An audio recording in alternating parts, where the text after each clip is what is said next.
Deus Todo-Poderoso, vamos dar início aos nossos estudos a respeito do Evangelho de Jesus, para o que pedimos a assistência e proteção dos nossos bondosos mensageiros, do nosso anjo da guarda, a fim de que nos esclareçam a inteligência e nos deem o discernimento necessário a nós, os encarnados, e aos nossos irmãos desencarnados, que aqui vieram com a permissão do Pai, para bem compreendermos o que vamos estudar.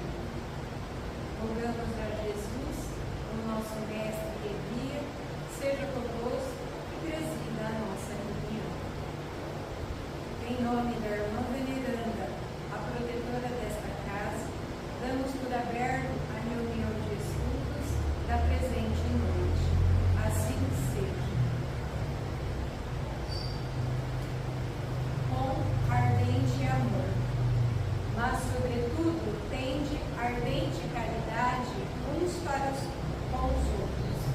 Pedro, primeira epístola de Pedro, capítulo 4, versículo 8. Não basta a virtude apregoada em favor do estabelecimento do reino divino entre as criaturas.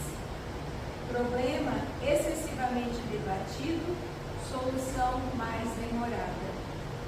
Ouçamos individualmente o aviso apostólico e enchamos-nos de ardente caridade uns para com os outros.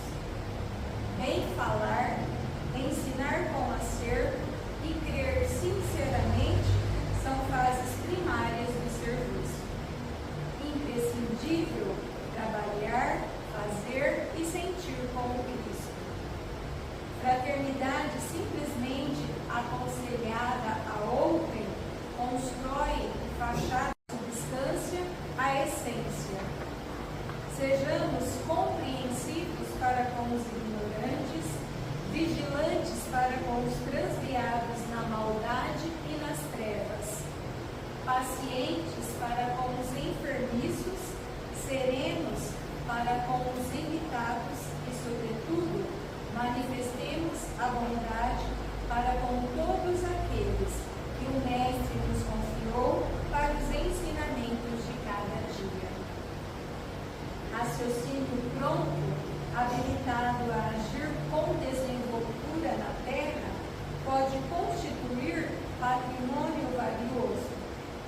Entretanto, se lhe falta coração para sentir os problemas, conduzi-los e resolvê-los no bem comum, é suscetível de converter-se facilmente em máquina de calcular. Não nos detenhamos na piedade teórica. Busquemos o amor fraterno, espontâneo, ardente e puro. A caridade celeste não somente espalha benefícios, irradia também a luz divina.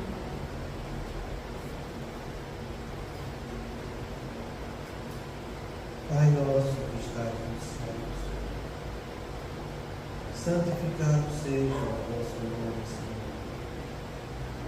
Que venha a nós o vosso reino, que seja feita a vossa vontade, assim na terra como no céu. O pão nosso de cada dia nos dai hoje, Senhor. Perdoai as nossas ofensas, assim como nós perdoamos aos que nos têm ofendido. E não nos deixeis que entremos em tentações, e livrai-nos de todo mal, porque seu é o reino, o poder e a glória para sempre. Amém. Espíritos esclarecidos e benevolentes, bondosos mensageiros de Deus, que tendes por missão assistir aos homens e conduzir-os pelo bom caminho, sustentai-o nas provas desta vida, dai-lhe força para suportá-la sem murmurar, afastai-o dos maus pensamentos e fazei que não dê entrada no espírito que tentar seduzir e conduzir pelo caminho do mal. Esclarecei-me a consciência com relação aos meus defeitos e tirai-me sobre os olhos do véu do óculos, capaz de pedir, de perceber, de confessar os inimigos. A ti, sobretudo, bondoso anjo da guarda, que mais particularmente velais por mim, e a todos vós, espíritos protetores, que por mim vos interessados, fazer que me torne digno da vossa proteção. Conheceis as minhas necessidades, para serem atendidas segundo a vontade de Deus. Que a paz irradia do coração de Jesus e que abrange toda a terra possa ser assimilada por todos os corações aqui presentes, tanto encarnados quanto os desencarnados, para que depois dessa paz possamos compreender as leis terrenas do mundo espiritual e ter a sabedoria de praticá-las na nossa vida. Em nome do nosso Mestre amado Jesus, da irmã veneranda e sua equipe espiritual que nos assiste, bem como dos nossos anjos da guarda, solicitamos que a água aqui exposta seja purificada em nosso benefício. Que assim seja, Senhor. Damos graças a Deus. Amém.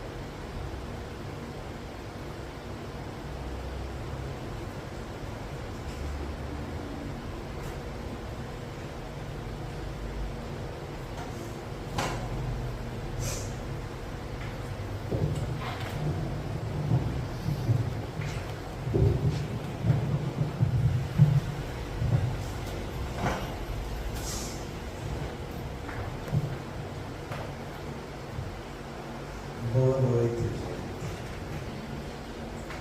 Muita paz nos corações. Então, a gente viu a semana passada a correlação que existe entre o perdão, a indulgência e a benevolência. Eu acho que ficou bem explicado uma coisa, sabe? E o que a gente ficou de dar ponto final do assunto é sobre essa frase final. O perdão é um ato de coragem e de libertação. Por que coragem? Coragem é você ter energia moral diante das adversidades. Não é você ter vontade para fazer uma coisa.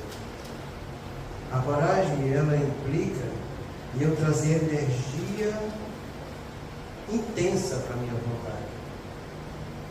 Então, quando ele fala que é um ato de coragem, é um ato que eu tenho que ficar me retroalimentando na execução daquilo que eu estou fazendo. Então, eu perdoar ao outro é eu não permitir a mim mesmo que eu fique magoado ou ressentido com aquilo que aconteceu entre nós. É eu comigo mesmo. Eu não vou esperar o outro pedir perdão. Quando você está esperando o outro pedir perdão, no fundo existe um ato de humilhação que você quer mandar a pessoa. Você quer que ela reconheça que ela está errada, que ela venha até você, que está certo, e que peça perdão. Isso não é um ato bom. Isso não é um ato de nobreza. Esse é um ato humilhante. Então, que você não fique esperando isso do outro, mas que você tenha força moral em si mesmo para trabalhar interiormente aquilo que você se sentiu ofendido. Porque, presta bem atenção, se você já fosse uma pessoa mais evoluída, você não iria nem sentir o que o outro fez de equivocado. O problema é que a gente sente. E a gente sente é porque a gente ainda tem essa dificuldade de poder aceitar o outro como o outro é. Então a gente tem que ter coragem para olhar para dentro da gente e dizer: eu não preciso me sentir ferido, ofendido, magoado com aquilo que ele me fez. Ele é daquele jeito. Eu vou respeitar o jeito que ele é. Se hoje eu não sou do jeito que ele é, com certeza eu já fui, por isso que eu me sinto ofendido. Então você traz a coisa para uma realidade íntima sua. E quando você pensa com essa visão, uma visão mais ampla da vida, de que não existia a necessidade de um outro pedir perdão, de você já perdoar automaticamente. Isso é um ato divino. Porque você acha que Deus vai se sentir ofendido e esperar que você peça perdão para Ele? Você imagina Deus se sentir ofendido. Deus não perdoa ninguém, Ele já perdoou. Eu é que tenho que humildar meu orgulho para ir até Ele e pedir perdão. Sou eu que vou pedir perdão para Ele, porque Ele em si já me perdoou. Está dando para entender a coisa como que é? Pois é desse jeito. Entende? Então eu tenho que me colocar na situação de inferioridade que eu sou, reconhecendo meus vícios, minhas dificuldades. Entende? Quando eu me arrepender disso, eu usar o bom senso da humildade de chegar para aquele que eu me comprometi e pedir perdão para ele. E quando eu peço perdão para Deus, eu estou falando para Ele que eu jamais vou cometer aquele ato novamente.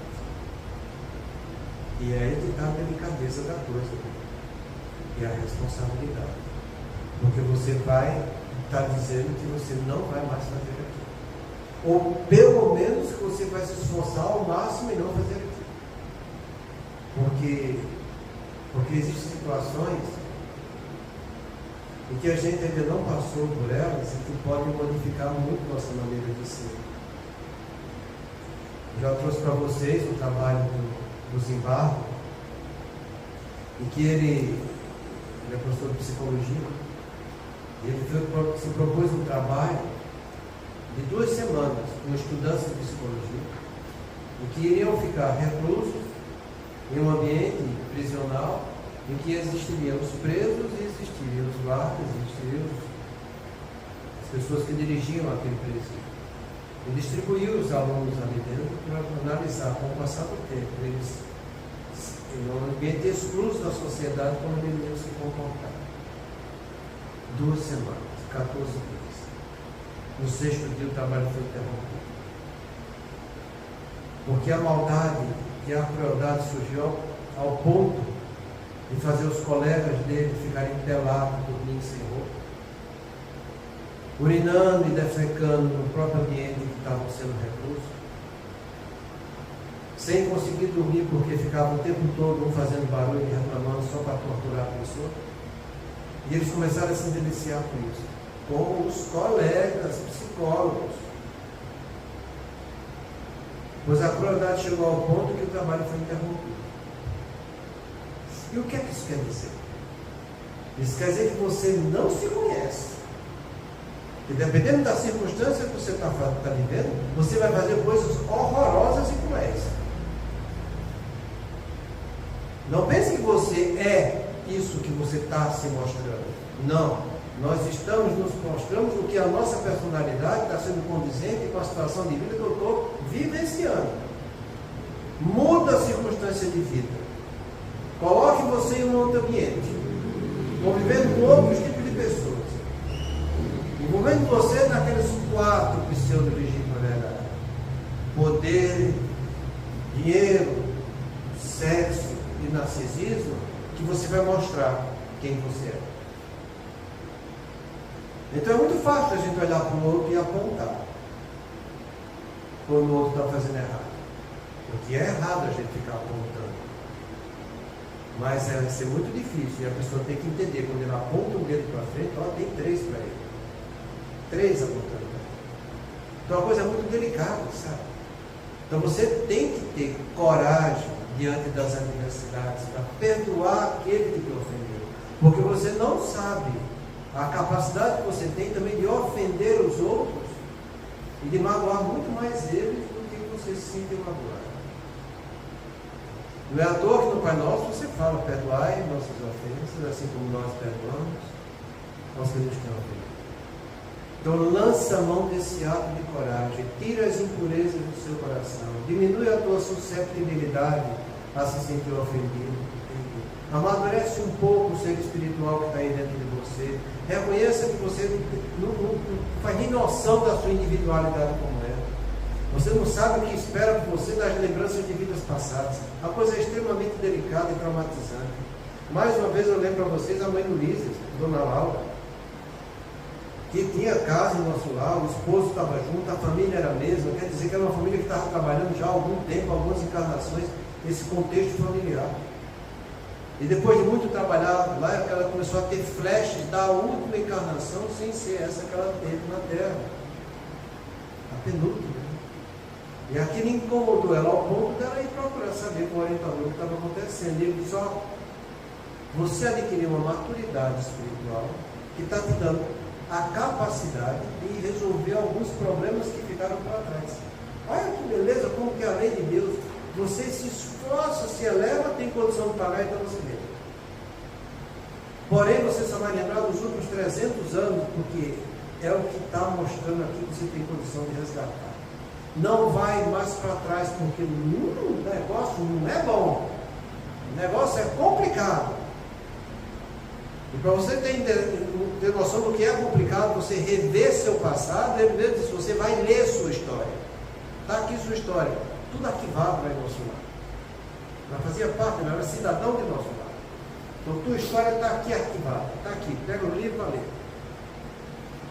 Para que lendo você se inteire do fato, como se estivesse muito fora de você. Para que depois, quando você se sentir ele dentro de você, o impacto não seja tão grande.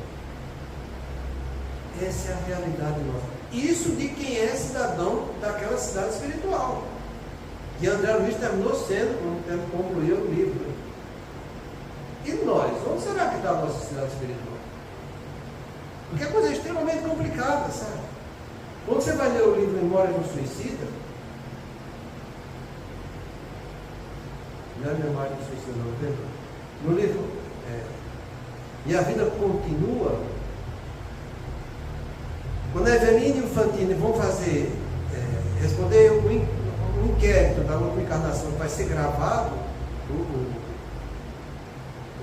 o irmão mesmo fala para ela, o superior deles, né, que eu esqueci o nome dele agora, isso vai ser gravado, filmado, para ir para a tua cidade de origem e depois ser confrontado o que tinha lá com o que você fez aqui e a gente vê como pode fazer a próxima encarnação. E para você ver como é interessante essas coisas, né? Ela conheceu o Fantini 2 semanas antes de desencarnar. Da mesma doença os dois. Doença rara, que é o que mostrou. Eles começaram a se relacionar no mundo espiritual e sentiram uma atração simpática entre eles. Chegou ao ponto deles perguntarem para o orientador se eles poderiam se casar em virtude da simpatia que estava nele. E o orientador disse: pode e deve. Porque vocês estão se reencontrando e faz parte da mesma família. E no final do livro, os dois ficam encarregados de ajudar os membros daquela família, tanto dele quanto dela, que na verdade tinha mais uma outra que estava entrelaçada, eram 3 famílias. Entendeu? Ele fez: olha, vocês vão assumir isso que vocês estão querendo. Nos próximos 30 anos, vocês vão trabalhar nesse sentido. Depois, quem sabe, vai chegar a hora deles reencarnarem no meio de uma angústia. Essas coisas é importante a gente saber, porque você não caiu de paraquedas na sua família.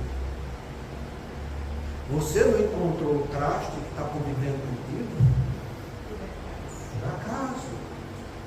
Existem leis por cima disso, entende? Que a gente está longe de perceber. E muitas coisas são coisas de encarnações muito atrás que estão aproximando dos outros. Como no caso do Fantini e da Evelina. Eles estavam vendo uma vida totalmente separada um do outro, se reencontrar. E tal. E ele me fala: de encarnações anteriores vocês já viveram juntos. Já foram marido e mulher, sabe Deus quando? Arrumaram o rolo de tudo que é jeito de se separar. Cada um levando uma vida, uma separada da outra, mas sempre ali flutuando um em volta do outro, até que se reencontraram. Essas coisas são importantes, sabe? Você tem que ter coragem para você perdoar. Porque aquele ente que você está vivendo com ele e que você está perdoando, você já imaginou quantas encarnações atrás você também não foi um ofensor daquele mesmo quilate, ou talvez até pior do que você está sofrendo? Nós não somos santos. Somos almas endividadas. Podemos não gostar do outro, mas podemos sempre amar o outro. Podemos não ter grande simpatia por eles, mas podemos fazer o bem para eles. E interessante que essa história de simpatia ela é muito problemática quando a gente vê uma visão mais ampla, sabe? Porque às vezes as pessoas sentem atração uma pelo outro não porque são simpáticos, mas porque os dois devem pela lei de Deus e se aproximam porque tem a correlação entre eles, a possibilidade de resgatarem suas vidas. Então você olha para o outro e diz é ele, o outro diz é ela, vamos lá junto. Eu encontrei meu outro pedaço, coisa que não existe, né? Encontrou a possibilidade de se reajustarem diante da lei de Deus. E depois que se juntam, que começa a conviver um com o outro, aí você vê que a diferença é grande, sabe?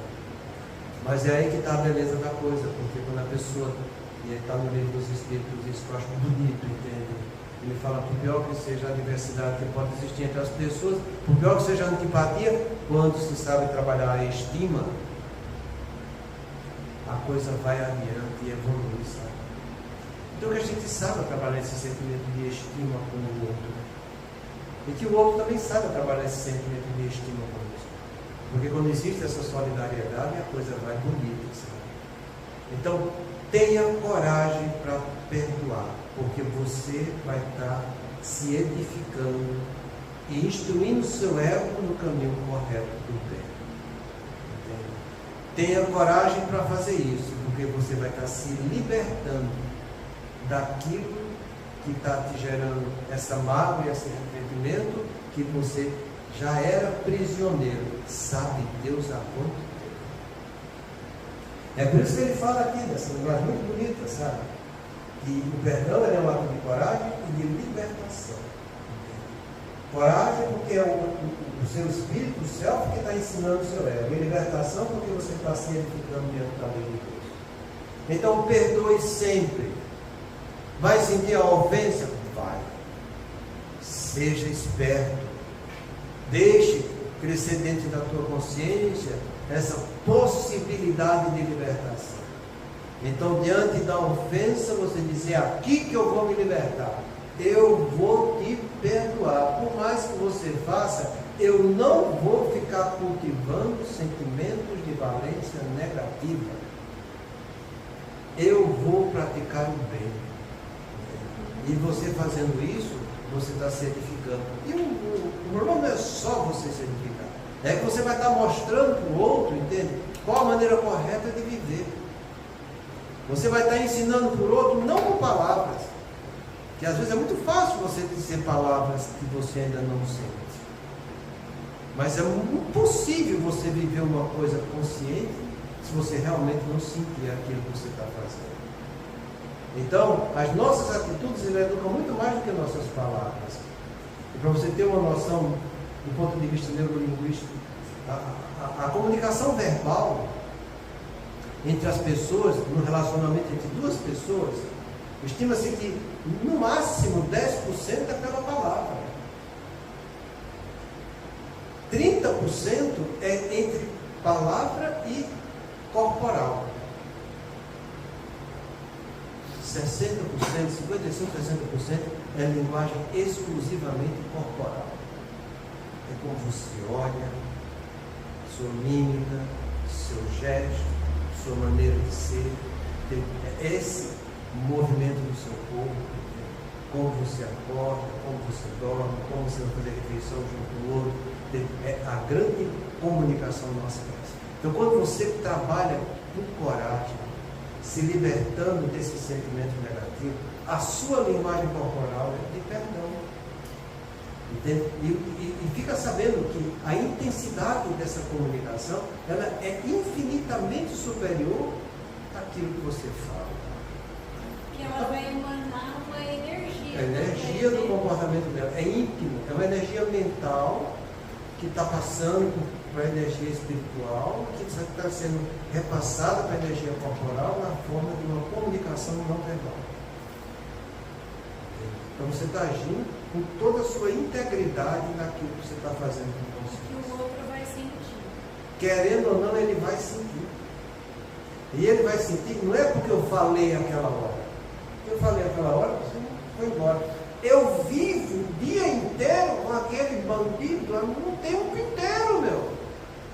Eu estou falando com o meu corpo às 24 horas do dia aquilo que ele está tendo que escutar pelo meu comportamento. O que vale mais eu falar uma coisa que dura 1 segundo, 2 segundos, e depois eu falar uma coisa que vai ser o resto da vida durante o dia inteiro que eu estou convivendo com aquela pessoa? E às vezes essa fala verbal a pessoa nem... Às vezes nem consegue escutar, mas o corporal não, ele é obrigado. Ele, querendo ou não, está convivendo com você. Mas o silêncio é uma coisa neutra. Eu estou falando de uma coisa ativa. Entende? Às vezes você silencia, entende? Numa forma de protesto também. É diferente. Entende? Então você vai tomar atitude positiva diante da vida. Isso é uma coisa proativa. Não, exatamente. Você pode não estar falando, você está vivendo aquele perdão. Você está sorrindo, você está alegre, você está fazendo as coisas, entende? Você está convivendo com a pessoa da maneira harmônica, você não está se fechando, não está evitando. Não. Você não se sentiu magoado. Você, lógico que você vai se defender. Entende? Se defender é uma coisa, você não se sentir magoado é outra coisa. Entende? Se o outro quiser partir com aquela mesma atitude, você pode, não quero saber disso. Você quer viver assim, viva. Faça isso porque você quer. Não comigo não, isso não me dá nenhum atrativo, nem está me ofendendo. Faz o que tu quiser. Mas vai fazer com quem você quiser, mas comigo não. Entende? Fala sem mágoa, sem ressentimento. Fala com consciência do que você está dizendo. E você está falando aquilo com sinceridade. Entende? Isso vai ser um choque muito grande do ponto de vista afetivo para aquela pessoa. Então, é assim que a gente fala. Por isso que ele está dizendo aqui que o ato, o perdão é um ato de coragem e de libertação. Você se libertou daquilo. Eu sempre falo, toda vez que você está tendo algum comportamento conflitante com outra pessoa, entende? E que a outra pessoa quer seguir aquele caminho conflitante, você tem que pôr limite. A conduta dele é dele. Entende? Ele é que vai ter que se responder da conduta dele. Eu vou responder da minha também. Entende? Então, se ele quer fazer, faça, mas com outra pessoa, em outro ambiente. Entende? Aqui comigo, não. Eu quero viver dessa maneira que para mim é correta e eu vou viver. Entende? O que você está fazendo também não vai me influenciar em nada, porque eu quero respeito. Tem que ter respeito no relacionamento. Sem respeito já diz, né? Não tem nada. A gente já falou para vocês do respeito. Respeito em relação ao superior é você ter submissão, obediência e temor. Você ter de respeito. Em relação ao igual, que é a convivência marido e mulher, amigos, pessoas que convivem em sociedade, é preciso honestidade, lealdade e justiça. Em relação ao que está inferior, que é nesse caso aquele que está te ofendendo e você não quer participar daquilo, você vai ter que usar a não discriminação, a tolerância e a consideração do que é o outro. Entendeu? Então você não vai discriminar, entende? Você vai saber tolerar da maneira dele, entende? Mas não é só tolerância, a gente vai estudar tolerância logo assim. E não discriminar e ter consideração para a pessoa. Então é assim que a gente precisa saber que o perdão vale a pena você fazer isso. Vale a pena. Eu queria que você entendesse uma coisa. Perdoar não quer dizer que você vai ter que se sujeitar novamente a uma situação conflitante como aquela que te ofendeu. Isso não é. Perdão não é isso. Perdão é o não guardar mágoa e ressentimento da pessoa pelo ato equivocado que ele fez. Da pessoa. Mas eu tenho que me dar ao respeito de não me entregar para que aquela pessoa cometa o mesmo erro. Entendeu? Isso é grave. Porque você... O Hassan fala disso numa palestra dele que é muito interessante, sabe? Ele fala que estava tratando uma paciente que estava numa situação conflitante e que o pai tinha abusado dela quando era criança. E depois de algumas sessões, ela começando, já estava bem equilibrada, depois ela disse, olha, eu vou viajar. E minha filha não vai poder ficar comigo. Eu vou ter que ir sozinho. Aí ela perguntou, eu posso deixar minha filha com o meu pai? Eu disse, não. De maneira nenhuma. Você não sabe se ele vai continuar querendo abusar da sua filha. Você tem certeza que ele está completamente redimido do que ele fez? Você tem completa consciência disso? Não, não tem. Então não deixa. Você entende como que é a coisa? Você tem que saber se dar o respeito. Você tem que saber colocar limite. Porque até o outro cair em si e realmente mudar, você não sabe se é uma atitude do outro. É assim que a gente tem que fazer. Então você perdoa, você não fica nem com mágoa, nem com ressentimento daquela pessoa, entende? Mas você não vai se expor para que ela continue fazendo coisa equivocada com você. Mesmo que ela diga que não vai fazer mais. Você tem certeza que não vai? Quantas vezes você disse para você mesmo que não ia fazer uma coisa e você fez? Quantas vezes você prometeu que ia parar de beber, parar de fumar, parar de comer, fazer... e você está fazendo tudo de novo? Então, você precisa de limite, o outro precisa de limite. E a gente tem que saber conviver com limites. Deu para entender a coisa, gente? Então, vamos lá. Então, outro assunto que ele fala da nossa convivência, a doutrina espírita, é preservar a solidariedade e a tolerância. Preservar, saber manter a solidariedade e a tolerância. Então a gente vai ver algumas coisas aqui a respeito de solidariedade. Esse é um dos sentimentos, sabe, que eu digo com toda sinceridade, é o que mais me encanta, é o que eu mais gostaria de conviver. Entende? Eu te digo isso, sincero, de coração, sabe? Mas é de coração mesmo. Porque quanto mais você estuda essa palavra solidariedade, mais você vê, ele é o primeiro degrau de você trabalhar o amor fraternal. É o primeiro degrau. Você não vai conseguir trabalhar o amor fraternal sem solidariedade. Então vamos ver algumas coisas que ele fala de solidariedade. Então, primeiro, é um sentimento de identificação em relação ao sofrimento dos outros. É uma virtude social que envolve o apoio mútuo entre os indivíduos em momentos de dificuldade. A palavra solidariedade também tem origem do francês, solidarité, que também se remete a uma responsabilidade recíproca. Então veja que ele dá 3 definições com ângulos diferentes para uma mesma palavra. E depois a gente vai ver a definição coesa de tolerância. Então a primeira coisa é um sentimento. É um sentimento que você vai identificar o sofrimento do outro. Então é um sentimento que nasce da empatia. O outro está sofrendo lá, ele não está falando nada contigo, nada. Ele está lá no canto dele. Você sente o sofrimento do outro. Não é o outro que está te pedindo, não é o outro que está te falando. Não. Você sente, você vai até o outro, você esquece de você.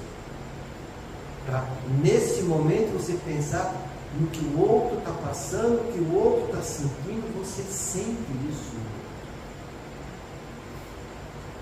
Oswaldo costuma dizer que quem não é solidário termina solitário. E é verdade. E é verdade. Então, você precisa desenvolver esse sentimento dentro de você.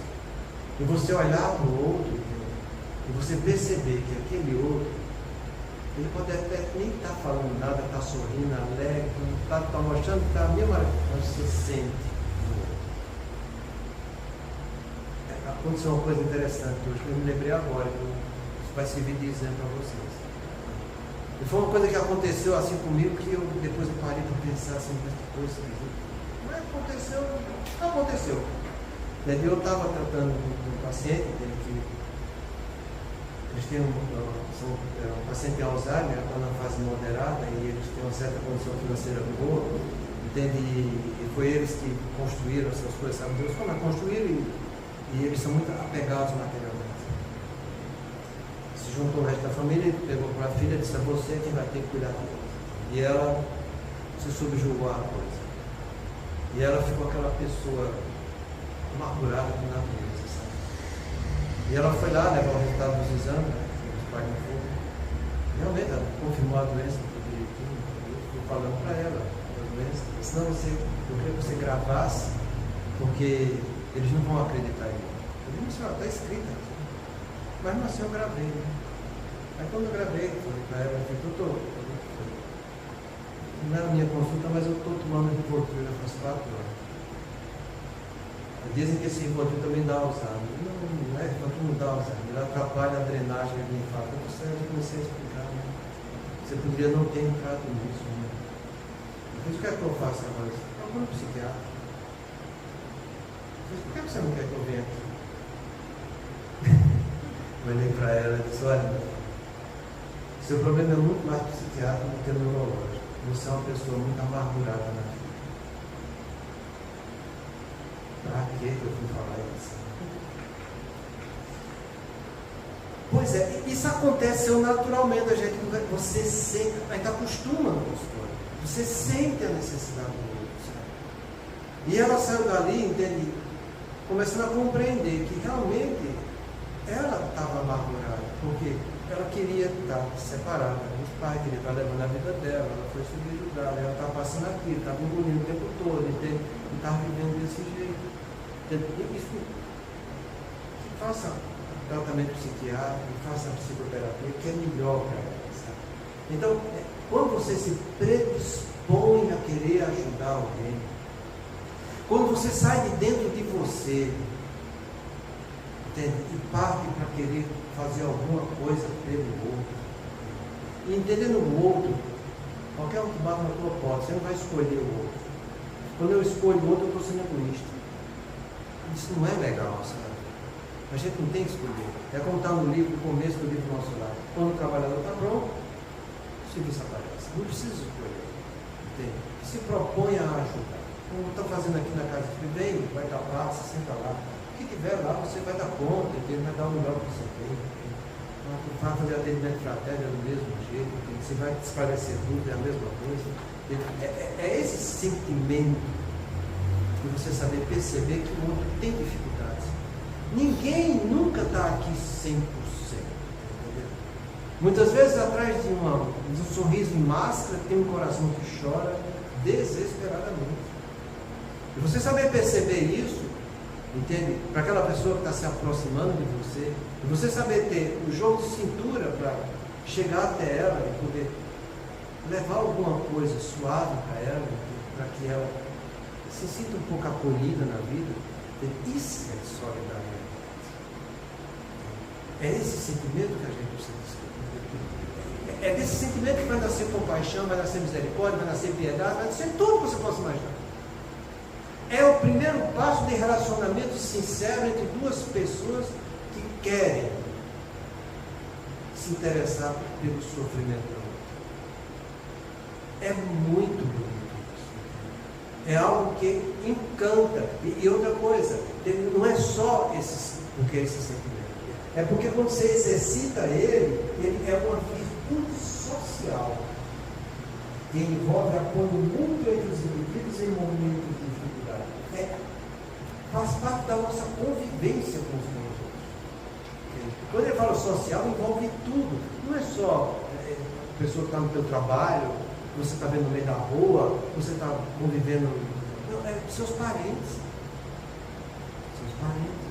Aqueles que estão na tua casa. Porque é triste, às vezes você vê, muitas vezes, pais que não sabem sentir o drama que os filhos estão tendo. Quantos não chegam a dar alguns anos? Está usando droga.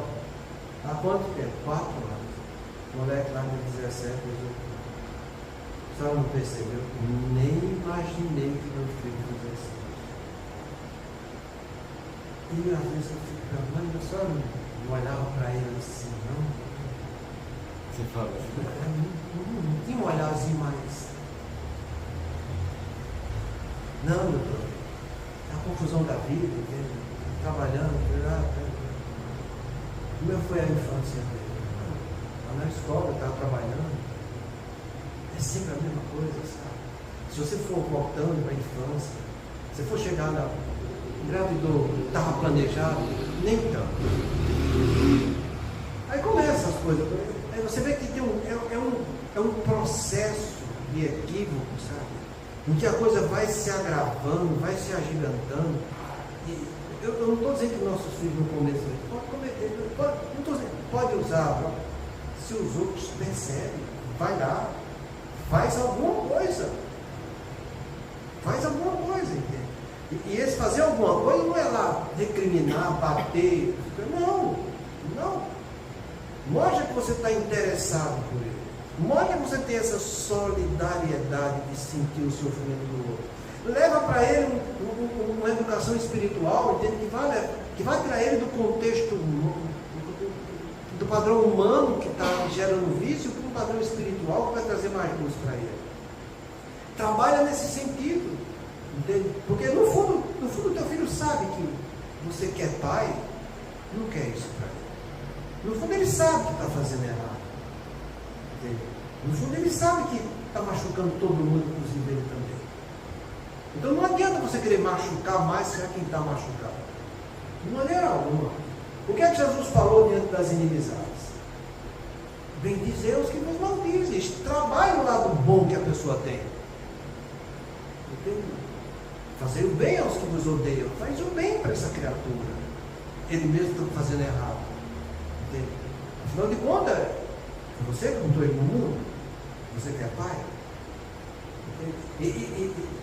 E outra coisa, orai por aqueles que vos perseguem, trabalhe a religiosidade com teus filhos. Se você tiver o tempo todo trabalhando isso, eu não estou dizendo que eles vão ser santos. Não, vão cometer erros, vão. Pode ser erros graves, podem.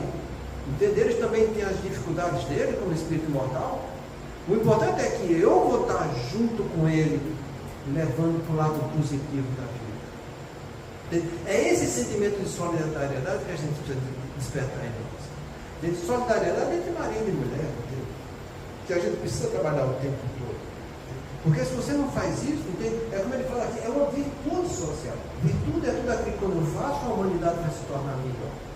E que se eu não fizer, vai ficar pior.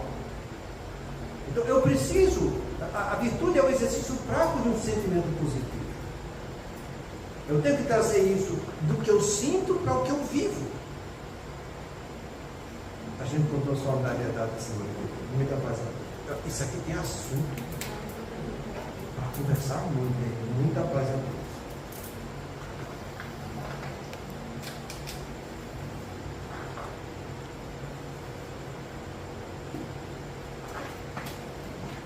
Por favor.